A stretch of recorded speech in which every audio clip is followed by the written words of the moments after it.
Hey there everyone.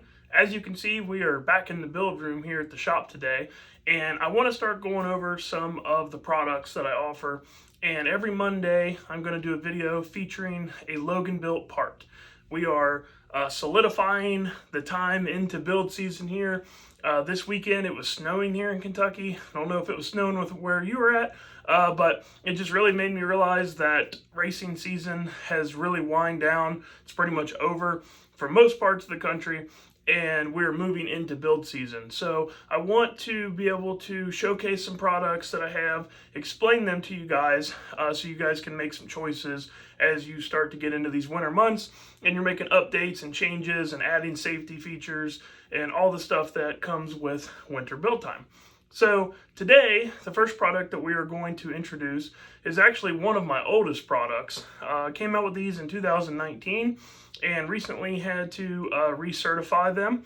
And so I want to show you guys exactly why these are important, what you would want them for, and why you legally need them.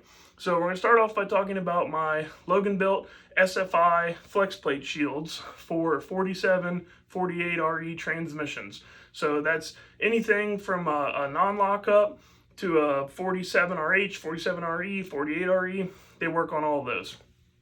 And essentially what it is a piece of 304 stainless, and it is of a certified thickness, and it is broke in a manner in which this will actually bolt on to your transmission case. The tabs are not on this particular one yet because I want to show you the shape of it, and then I'll show you the tested SFI one.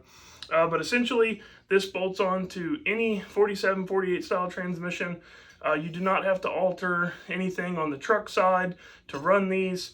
They bolt right up. You don't have to take your transmission out to install them. You just take the four top belt housing bolts off and install this piece on there. These are made in the USA, and they have the nice Loganbuilt logo on them. And then these will get an SFI certified sticker showing to you guys that these have been a tested design. Now, you may ask yourself, why do I need something like that? Well, per the NHRA rules, if you have an OEM transmission case, which is what all of these 47, 48RE transmissions are, there's currently no SFI bell housing cases for them.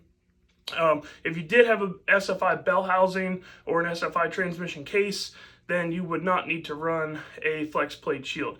But if you have an OEM style case, like all the 47, 48 stuff currently, then not only do you still have to run an SFI certified flex plate, but you must also run an SFI certified flex plate shield. And then along with that, I get a lot of questions about this too, is do I need to run a transmission blanket? Yes. So if OEM transmission case requires three things: flex plate shield, and the blanket, all three of which have to be certified to be compliant by NHRA rules.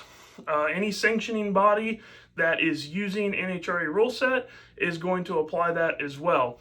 And this is for anybody running 640 or quicker in the eighth, or 999 and quicker in the quarter. So if you run faster than 10 flat in the quarter mile, you legally, per NHRA, need to have a flex plate shield. If you are running faster than 640, then you need a flex plate shield. So now that you understand why you legally need to have these in a racing application, let me show you why it's a good idea to have one of these regardless. So before I show you this, when SFI does their testing, they do very rigorous testing. That's why it takes a long time and it's an expensive process.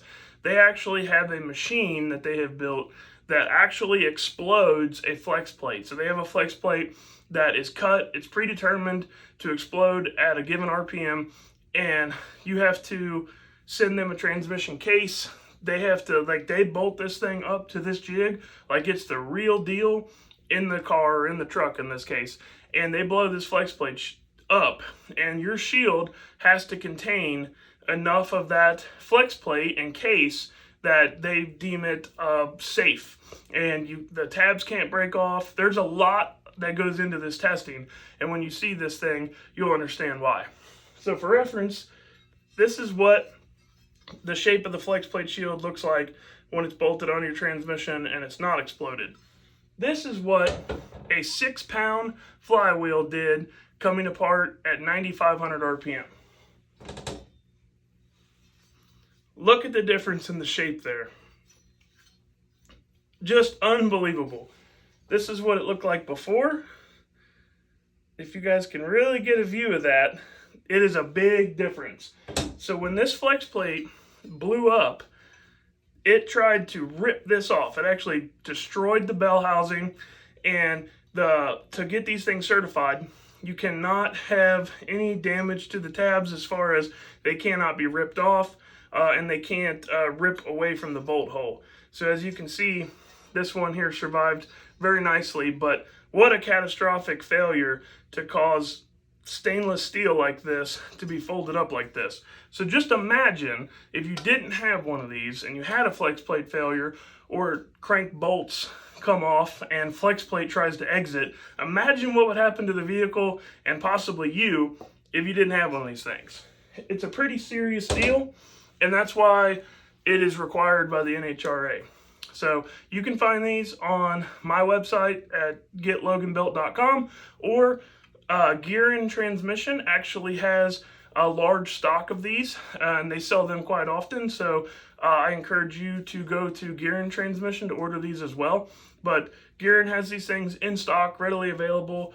If you're ordering a build from me, one of these higher horsepower transmission builds, I'm going to recommend these things to you every time just because of the safety standpoint of it. So I would encourage you guys to take a few minutes, think about your build, think about where you're at, think about some safety precautions.